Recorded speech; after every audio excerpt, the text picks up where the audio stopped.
ঘড়ির কাঁটায় তখন ৭৮ মিনিট। স্কোরবোর্ডে জ্বলজ্বল করছে মিশর ২, আর্জেন্টিনা ০। গ্যালারিতে নীল সাদা সমর্থকদের চোখে জল, মাঠে খেলোয়াড়দের চোখে মুখে বিদায়ের কালো ছায়া। সবাই যখন ধরে নিয়েছে মহাতারকা মেসির শেষ বিশ্বকাপের রূপরেখা এবার শেষ ১৬তেই থমকে যাচ্ছে, ঠিক তখনই ফুটবল ঈশ্বর লিখলেন অন্য এক স্ক্রিপ্ট। ইতিহাসের পাতায় আর্জেন্টিনার নাম বহুবার লেখা হয়েছে তাদের নান্দনিক ফুটবলের জন্য, কিন্তু গতকাল তারা যা করে দেখালো তা শুধু ফুটবল নয়, কামব্যাকের এক নতুন রূপকথা। ম্যাচের শেষ ১২ মিনিটে যখন দেওয়ালে পিঠ ঠেকে গেছে, তখন শুরু হলো নীল সাদা ঝড়।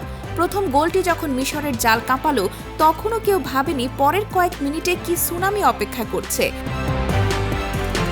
মাত্র ১১ মিনিটের ব্যবধান, হ্যাঁ ঠিক ১১ মিনিট, মিশরীয় রক্ষণভাগকে চূর্ণ বিচূর্ণ করে আর্জেন্টিনা আদায় করে নিল আরও ২টি গোল, ৩-২। নকআউট পর্বের মহা নাটকীয়তায় কোয়ার্টার ফাইনালের টিকিট নিশ্চিত করল আর্জেন্টিনা।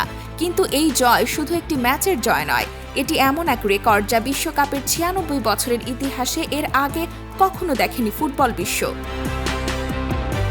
অতীতে বিশ্বকাপে ২ বা ৩ গোলে পিছিয়ে থেকে ম্যাচ জেতার রেকর্ড রয়েছে। ১৯৬৬ সালে উত্তর কোরিয়ার বিপক্ষে পর্তুগাল কিংবা ১৯৫৪ সালে অস্ট্রিয়ার ঘুরে দাঁড়ানোর গল্প আমরা জানি, কিন্তু সেই ম্যাচগুলোতে অতিরিক্ত সময় লেগেছিল অথবা ম্যাচের প্রথমার্ধেই গোল শোধ হয়েছিল।